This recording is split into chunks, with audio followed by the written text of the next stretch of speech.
Hello and welcome to this video for CE 105-205. So this video is the direct following of the previous video. So in the previous video, we reviewed how to describe the stability of a mechanical truss and how to determine whether it's flexible or rigid. And now we're going to see how we can apply this to glasses to determine the stability, the mechanical stability of glasses, and to use this to predict whether a given substance, when quenched, is more likely to form a glass or a crystal, to predict its glass forming ability. So in the previous video, we said that if you have a structure like this, for example, which is a mechanical structure made of nodes that are connected to each other with some edges, and if you are in 2-dimension, then if you want to determine whether this structure is flexible or rigid, you can first count how many degrees of freedom do you have initially before you have the constraints that are active. So in this case, you have 4 nodes, and each of those nodes can move in the left or right direction and can move up and down. Note that the nodes, they cannot rotate. The node is a point, so a point cannot rotate. If a point rotates, it still remains the same point. So the entire structure can rotate, but a point itself cannot rotate. It can only have translation. So in this case, if I want to determine the stability, I can start with how many initial degrees of freedom do I have? I have n nodes. In this case, each node has 2 degrees of freedom, x-axis, 2-axis. This is because I am in 2-dimension.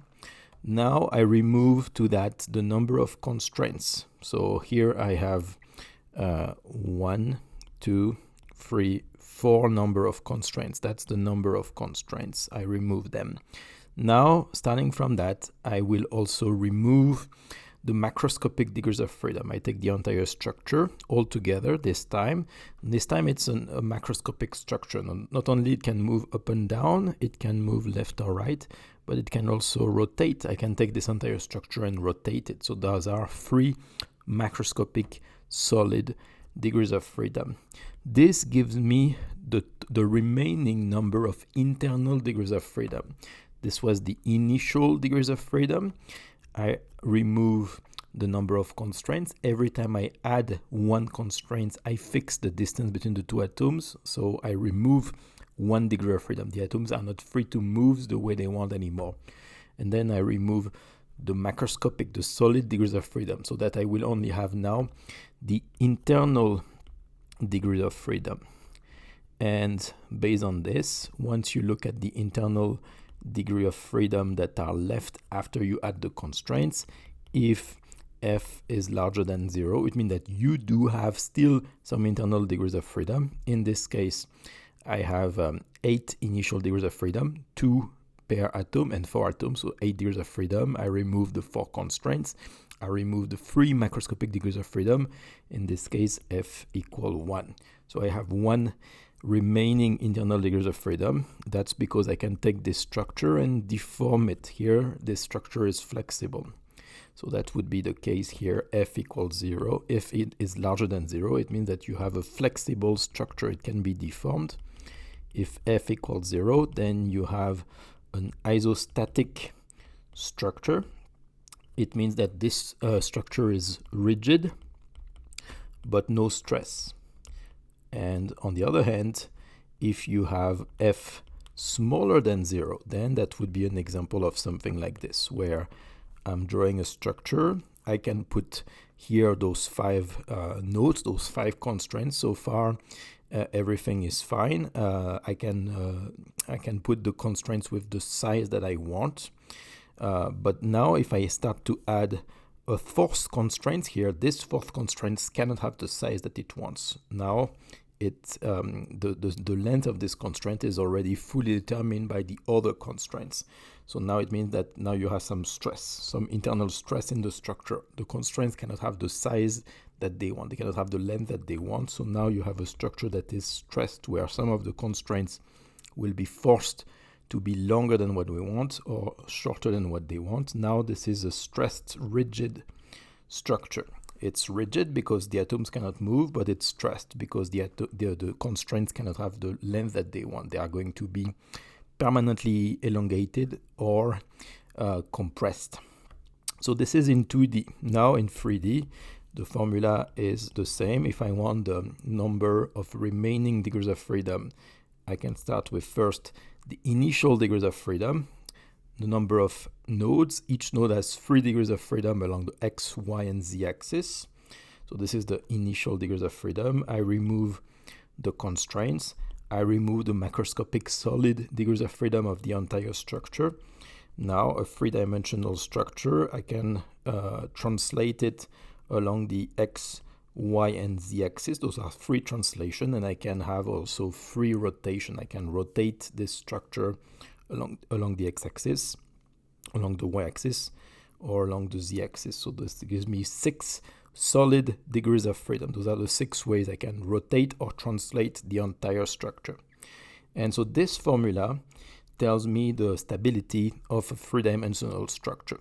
So what we are going to do here is to see, since glasses are also 3-dimensional, we will see how we can apply this formula to a glass to determine its rigidity, to determine whether the glass is going to be flexible, isostatic, or stress rigid. And for this, we will have to apply this formula. We will need to count the number of degrees of freedom in the glass, to count the number of constraints, and based on that, enumerate how many remaining internal degrees of freedom do you have in your glass.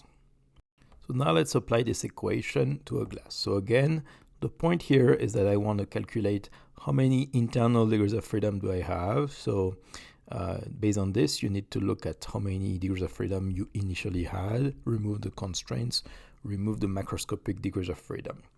So this equation here tells you what is the total remaining internal degrees of freedom that you have in a structure. In a glass, this is not an equation that is convenient to use. Why? Because in a glass, the nodes are going to be the atoms, the constraints are going to be the chemical interaction. And in a glass, if you have like typically 1 gram of glass, then the number of atoms in 1 glass is close to the Avogadro number. It's close to 10 to the power 23. So the number of atoms is extremely large. So it's not convenient to look at the total number of atoms, the total number of constraints, the total number of internal degrees of freedom. Those are numbers that are going to be astronomically high. So for this in glasses, rather than looking at the total number of constraints, the total number of internal degrees of freedom, etc., we will look at average priority. So we will do what we call a mean field description, is that rather than looking at the total number of constraints, degrees of freedom, etc., we will look at averages. So we will consider averages. Averages, average with respect to what? Average per atom. We will look at we will not consider how many constraints do you have in total, but how many constraints per atom do you have on average. And we will do, everything will be averaged on a per atom basis. That way, now that if everything is averaged per atom, now it doesn't matter that you have 10 to the power 23 atoms, because everything will be normalized based on how many atoms do you have. So for this, we will describe first, rather than having the total number of constraints, now we will consider the number of constraints per atom. And the number of constraints per atom is going to be the total number of constraints divided by the total number of atoms. That's the number of constraints per atom. So this is an important property. That's the constraints per atom. That's going to be the key property that's going to tell us if a glass is rigid or flexible. Same thing. Now, rather than looking at the total number of remaining internal degrees of freedom, I'm going to define the number of degrees of freedom per atom. So I'm going to define the total number of internal remaining degrees of freedom divided by the number of atoms. This is the internal degree of freedom per atoms. Usually we also call this the number of floppy modes. This is the floppy modes. This is the same as the internal modes of deformation. This is how many ways I can deform internally the glass or structure. This is a floppy mode. So here I'm going to count not the total number of internal degrees of freedom, but the degrees of freedom per atom.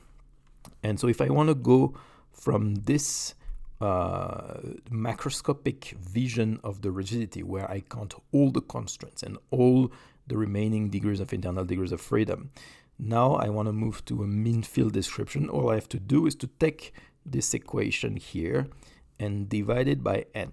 So if I divide everything by the n, the total number of atoms, now I get F divided by n equal 3n divided by n minus nc divided by n minus 6 divided by n. So what do you get if we do that?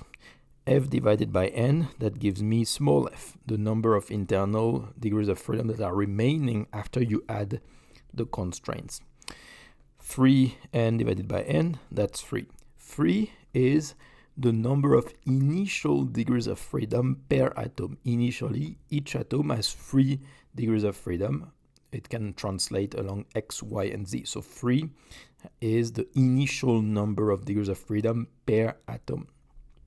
Now we have a capital NC divided by n that gives me small nc. That's the number of constraints per atom. And now the last term here, I have 6 divided by n. This 6 divided by n, this is 6 divided by something that is close to 10 to the power 23. So usually this thing, it's going to be so small because you divide by such a large number that we consider that it's 0. So we neglect this term. It doesn't matter.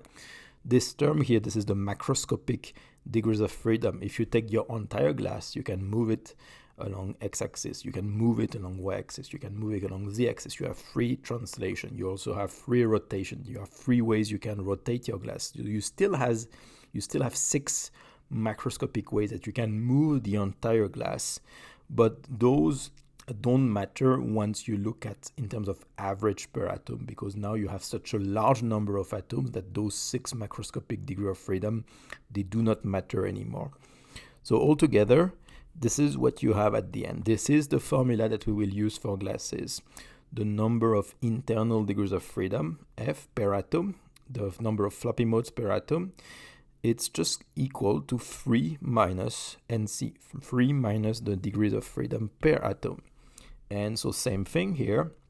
The idea is that if the number of floppy modes per atom is larger than 0, then you will have a flexible glass. Like, the criterion doesn't matter. It's still the Maxwell criterion of stability. If F equals 0, then you have an isostatic glass. And if F is lower than 0, then you have a stressed rigid glass. So this is the same criterion as the one we derived for mechanical trusses, except that now it's based on a mean field description. Everything is average per number of atoms. And what topological constraint theory tells you is that if you have an isostatic glass where the number of internal degrees of freedom per atom is equal to 0, which means that number of constraints would be equal to 3, then this is going to be the case where you have exactly enough constraints to counterbalance the initial degrees of freedom that you have. Initially, you have 3 degrees of freedom per atom. Each atom can move along the x, y, and z axis. And now you will have 3 constraints on average per atom, which are going to prevent the motion of the atom. It's going to counterbalance those 3 initial degrees of freedom. So the initial degrees of freedom are perfectly matched by the constraints that are added. This is going to give you a glass that is rigid but not stressed, isostatic, and this is where it's going to be the easiest to form a glass. On the other hand, if F is larger than 0, you have a flexible glass. In that case, it means that NC would be lower than 3. You do not have enough constraints to perfectly balance all the 3 initial degrees of freedom per atom that you have, which means that some atoms can still move. And if the atoms can still move, then it means that it's easy for the glass to crystallize, because the glass always wants to become a crystal, because the crystal is a more stable state. So if the atoms can move, then it's easy for the system to crystallize. And finally, if f is lower than 0, it means that number of constraints is larger than 3. Now it means that you have some constraints that are redundant. You have more constraints than needed. It means that some of the constraints will be under compression, some of the constraints will be under tension. The constraints cannot have the dimension that they want, so you have the formation of some internal stress. And this internal stress will make the structure less stable. So it's going to force the glass to turn into a crystal, because the crystal is the most stable state. So if the glass initially is not stable, then you have a higher thermodynamical driving force to transform this glass into a crystal. So again, the ideal cases in this case will be when F is 0 or close to 0. This is the isostatic case. This is where you have the optimal glass forming ability. So now, all you have to do, if you want to determine for a given glass if it's flexible, isostatic, or stress rigid, all you have to do is to count how many constraints per atom do you have. You need to know NC. If you know NC, then you can calculate 3 minus NC, and that's going to give you the value of F. So that's what we are going to talk about now, is how to count NC. How you determine NC, what are the constraints that are acting within the glass, and how to count them. So now we are at the stage where you have a given glass in front of you, and you want to determine if it's flexible, rigid, or stress rigid. So for this, you need to count the constraint. You need to calculate what is the value of NC. You need to count how many constraints per atom do you have. So for this, the first thing is we need to determine what are the types of constraints that are acting within the glass. And so within the glass, there's going to be two types of constraints. The first thing is that every time you have two atoms in a glass, and every time those atoms are bonded to each other, if they form a chemical bond is going to be acting like a small spring. This chemical bond means that the atoms are attached to each other, and it means that if you try to have those atoms come too close to each other, they're going to repulse each other. And if you try to separate those atoms to each other, you will need to apply a force. The atoms will not want to be separated from each other. So it's exactly the same as if the atoms were attached to each other with a little spring. So in that case, that's what we call a bond stretching constraints. It means that you have a constraint here that prevents the stretching between the atoms. So this is a bond stretching constraint, which we typically abbreviate as BS. And in this case, it means that you are going to fix the distance. The distance between the atom is going to be fixed. And so in that case, that's the first thing, the first types of constraints, the first types of chemical bonds that you can find. It constrains the distances between the atoms. For example, in a silica glass, if you have a silicon atom and it's attached to an oxygen atom, then the bond distance here is about 1.6 angstrom. It can be significantly smaller than that, cannot be significantly larger than that. It means that there is like a little spring that forced this bond to remain equal to 1.6 angstrom. That's the bond stretching constraints. But you also have another types of constraints in glasses, which is now the bond bending constraints. When you have like triplets of atoms, not just pairs of atoms, but triplets of atoms, like an ensemble of 3 atoms like this, very often the angle between the atom is also fixed. So again, you can think about this as some kind of torsional springs here that will prevent this angle from changing. So this time you will have some constraints that fix the angle. This is what we will call a bond bending constraints, or a BB constraints, bond bending. It prevents the bending between the atoms. Again, if we take the example of silica, if you have one silicon atom, it's surrounded by 4 oxygen. It's forming a tetrahedron around the silicon with an angle of 109 degrees. This angle cannot become significantly smaller or significantly larger than 109 degrees. It means that there is a constraint here that prevents this angle from changing too much. So this is the second types of constraints that act within atomic networks. You have the bond bending that fix the angles. The angles cannot have arbitrary value. They need to be fixed around an average value. This value is fixed by the bond bending constraints. And then you have the bond stretching constraints that fix the distances between pairs of atoms. So now the next question is, how do we count the number of bond bending and bond stretching constraints? So if you want to count the number of bond stretching constraints per atom, it's the easiest to start. If you start by one atom here, you start by one central atom, and you want to know how many bond stretching constraints is going to be associated to this central atom. All you have to do in this case is to count how many neighbors do you have. Here, for example, I have 1, 2, 3 neighbors. In that case, it means that I will have 1, 2, and 3 bond stretching constraints. Every time you have one more neighbor to this central atom, then you will need a new spring to fix the distance between the central atom and its neighbor. It means that you will have a new bond stretching constraint. So if I count the number of bond stretching constraints per atom, it's going to be given to me by the coordination number of this atom. So if for a given atom I, it's the number of bond stretching constraints is going to be given by its coordination number R, where R is the coordination number of this atom. But here, if I do that, now if I take this atom here, now I take this atom here, same thing. If I want to get the number of bond stretching constraints associated to this atom, again, I will look at how many neighbors does it have. And if I do that, I will have now 1 here, 2, and 3. So if I do that here, this constraint here is going to be counted 2 times. I'm going to count it for this atom, but I'm also going to count it for this atom. And so this is going to be the case for each bond stretching constraint. Each bond stretching constraint is necessarily attached to 2 atoms. It's always between a pair of atoms. So to avoid counting it 2 times, what I can do is just to divide by 2 here. I can just say that the number of bond stretching constraints per atom, it's equal to this coordination number divided by 2, where the divided by 2 factor is to ensure that I will not overcount the constraints. Each constraint is necessarily shared by 2 atoms, so I need to divide it by 2.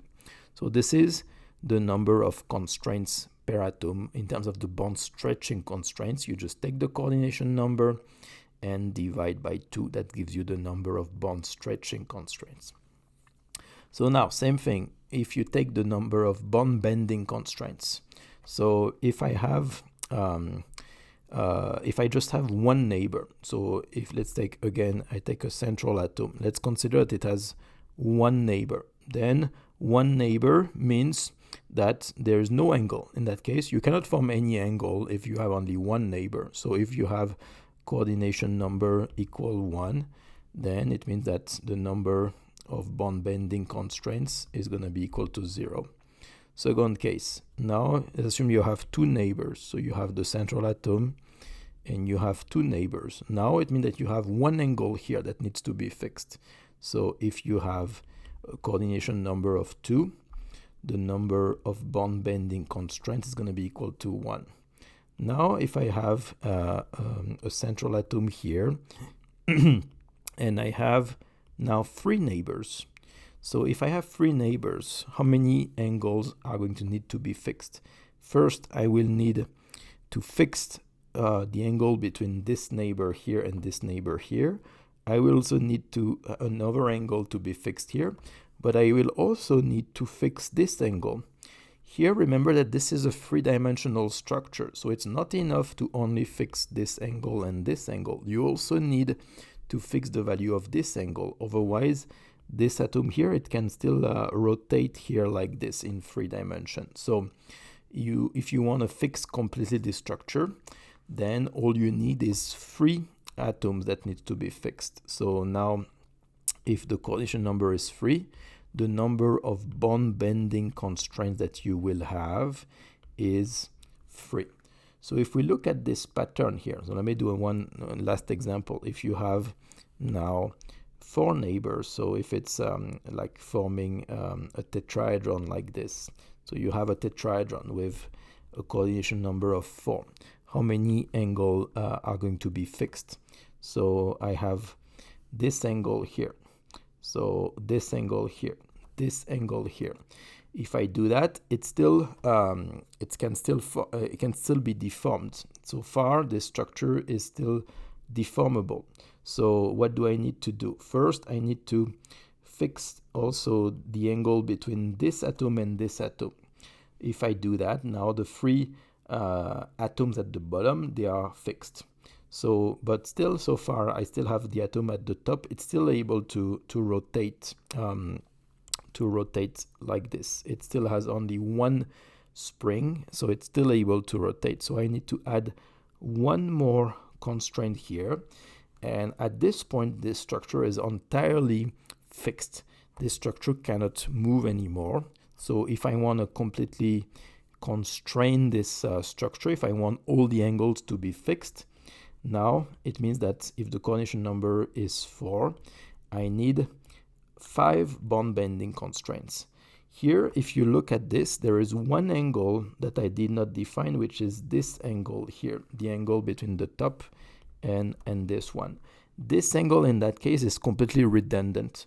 You do not need this 6th angle. The structure is already fixed by fixing the value of the 5 angles. So this 6th angle here is not relevant. I only need 5 angles to fully fix the structure of the tetrahedron here. So if you look at this, there is a general formula that you can see. Every time you add 1 neighbor, you need to add 2 additional constraints. For example, here, starting from this structure, if I wanted to add 1 new neighbor, if I want to fix the position of this neighbor, I need to fix this angle, but so far this thing can still rotate like this along this axis here, so I still need another angle. So every time you add 1 more neighbor, you need 2 additional angles to fix the direction of this neighbor. So every time you increase the coordination number by +1, you need 2 additional bond bending constraints to be fixed. So the general formula is that the number of bond bending constraints is going to be equal to 2 times the coordination number. So every time you increase the coordination number, you need 2 additional angles. And for this formula to work, you need to add -3. So that when the coordination number is equal to 2 times 2 equals 4 minus 3 equals 1. So you find that 1 bond bending constraint is needed when you have a coordination number of 2. That also works when the coordination number is 3, so the 2 times 3 equals 6 minus 3 equals 3. And that also works when you have a coordination number of 4. So you get 2 times 4 equals 8 minus 3 equals 5. So this formula works. But this formula would not work when you have just 1 neighbor, because when you have 1 neighbor, then you cannot create any angle anyway. So this formula is only going to work if the coordination number is equal to 2 or larger, but it cannot work if you have just a coordination number of 1. So now let's see what we have. Now that we know how to count the bond stretching constraints, how to count the bond bending constraints, let's see how we can apply this to determine the rigidity of a glass. So for this, to simplify for now, let's make some assumption. We are going to assume that for all the atoms, so for all the atoms n, the coordination number is always going to be equal to 2 or larger. So we assume that we have no one full coordinated atom, just as an assumption. And we are going to assume that all the constraints are always active. So we are going to assume that every time you have a given number of neighbors, that you have a coordination number for a given atom, is going to form some bond stretching constraints with all its neighbors, and it's going to form some bond bending constraints according to the formula we gave. So this is true in some glasses, but there might be some exception to those rules. So we are going to assume as an assumption for now that all constraints are active. It means basically that all the formula that we have derived on the previous slide are valid. So based on that, based on those two assumptions, so we said that for a given atom I, so the what matters is what is its coordination number R, and based on this you can count the number of bond stretching. It's equal to R divided by 2, and the number of bond bending, it's equal to 2 times R minus 3. So now based on that, what we want is the total number of constraints per atom, NC.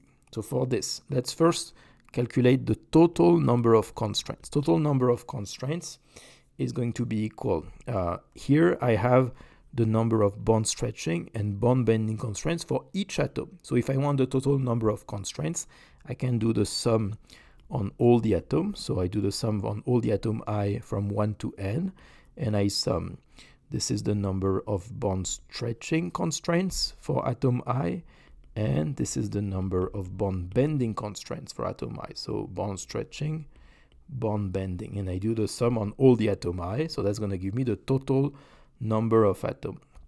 If I want now so that's going to give me the total number of constraints. So if I want now the number of constraints per atom, I just need to divide by the number of atoms. So I divide this by the number of atoms. So sum between the sum over all the atoms of R divided by 2 plus 2R minus 3. Okay, so based on this formula here, if I know the coordination number of all the atoms, I can calculate the number of constraints per atom. But to simplify this formula, what we are going to introduce here is the average coordination number.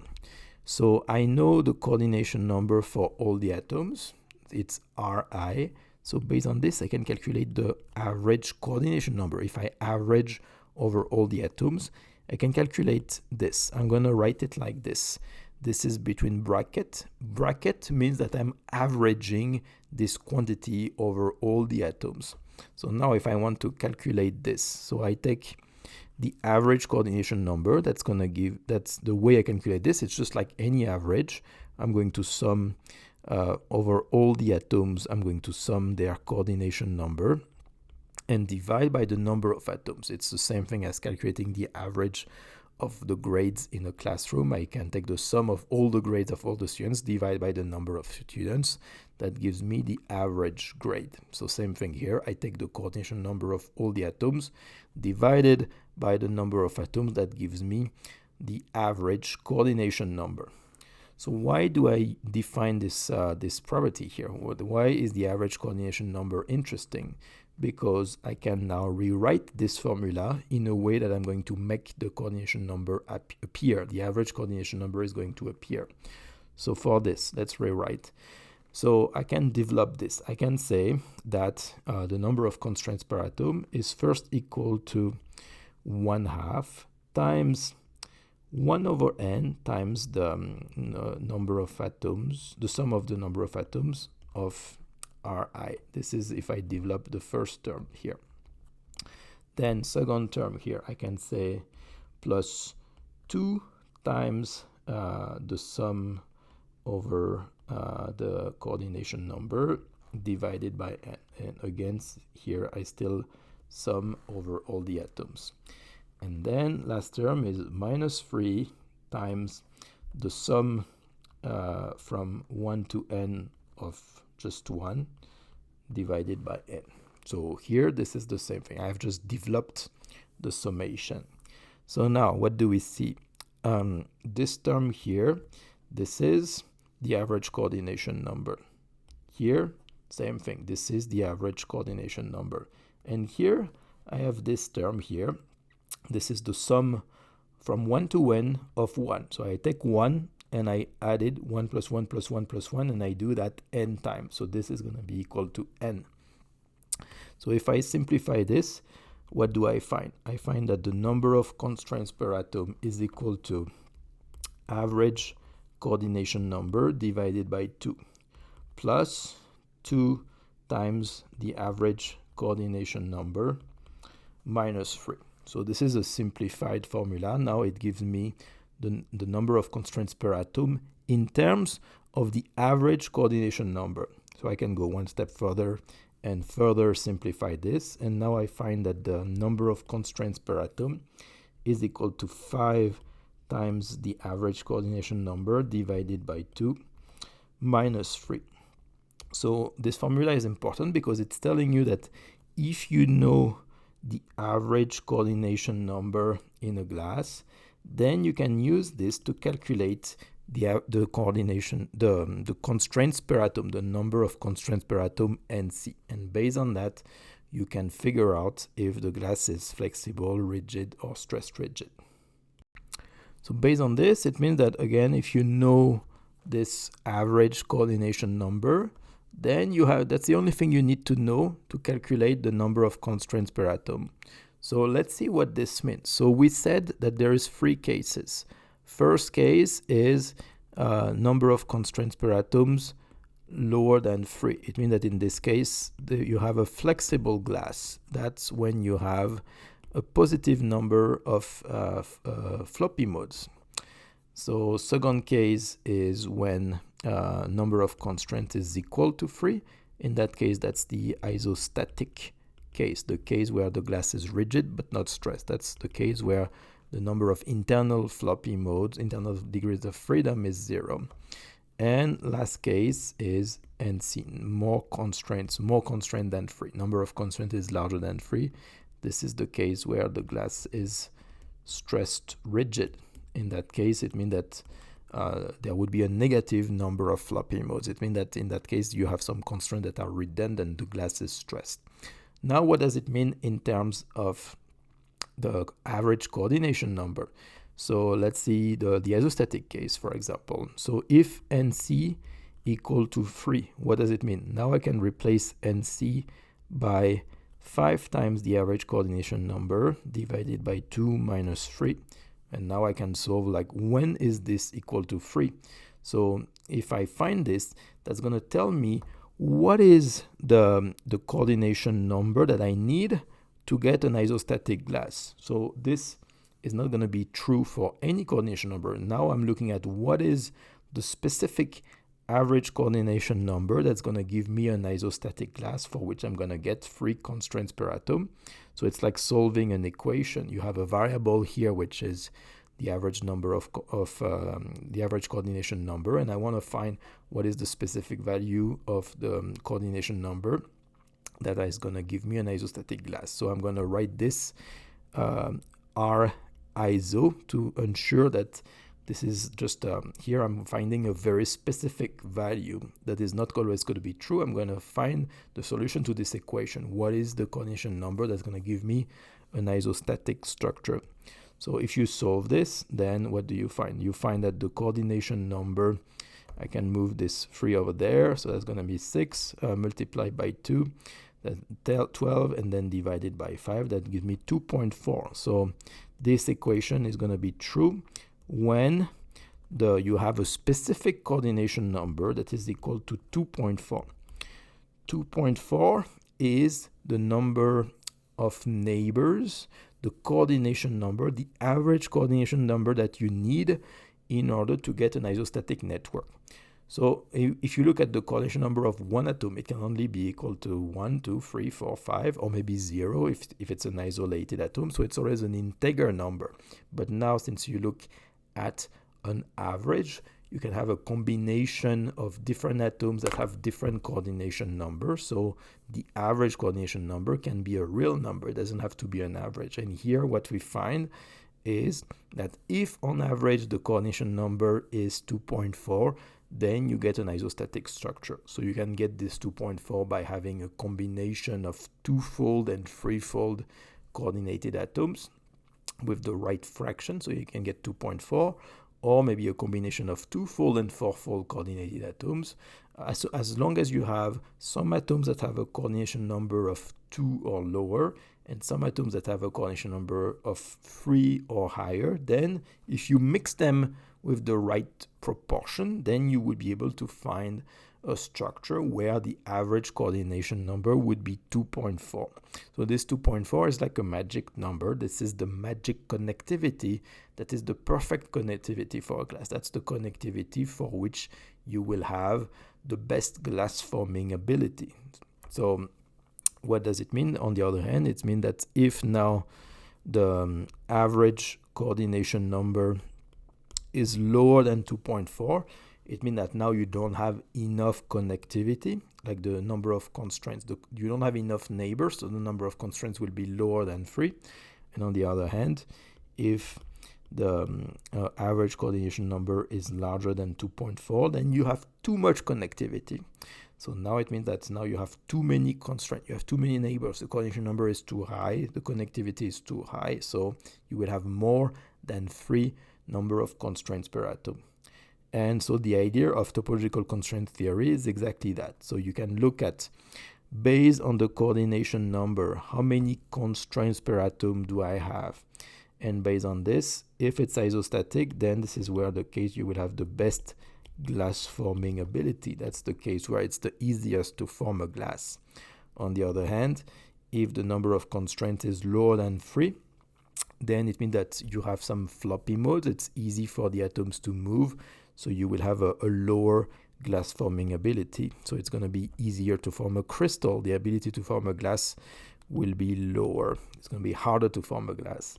Same thing as you move towards high number of constraints, high average coordination number, again you will have a lower glass forming ability, because now you start to have some stress in the structure. You have some redundant constraint that acts as some stress that makes the structure unstable, that forces the structure to turn into a glass, to turn into a crystal, sorry. So this is, in this case, the best cases where a glass that is too flexible will be easy to turn into a crystal, while a glass that is too rigid, too many constraints, it will be experiencing some internal stress that makes it unstable and force it to turn into a crystal.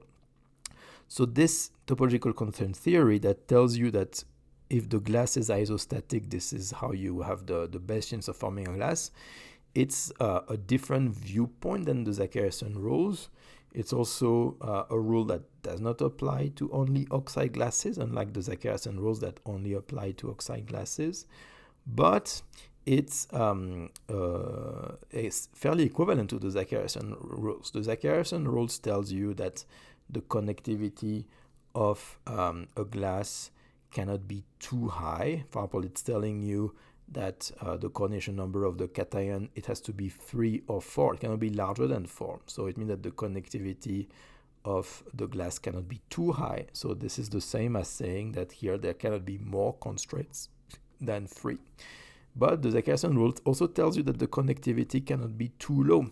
It's telling you that the coordination number of the atoms is 1 or 2. It's telling you that there has to be at least 3 corners of the polyhedra that are shared with other polyhedra. So this is to ensure that the connectivity is still high enough. So topological constraint theory is the same spirit as Zachariasen. It's telling you that the connectivity cannot be too high and the connectivity cannot be too low. This is how you ensure that you can have a glass. The connectivity has to be high enough so that the liquid will be viscous enough as you quench it so that it's hard to crystallize. But the connectivity cannot be too high, because otherwise you cannot form a disordered structure. If you have too many bonds, then you don't have enough flexibility to form a non-periodic structure. So this is the same spirit. Topological constraint theory also tells you that there is a sweet spot in terms of connectivity. That's the same spirit as the Zachariasen rules. So what we will do next is to see how to apply this topological constraint theory by looking at some example of glasses, and to see how we can apply this to check for certain glasses if they satisfy this isostatic condition, which will tell you that they are likely to form glasses.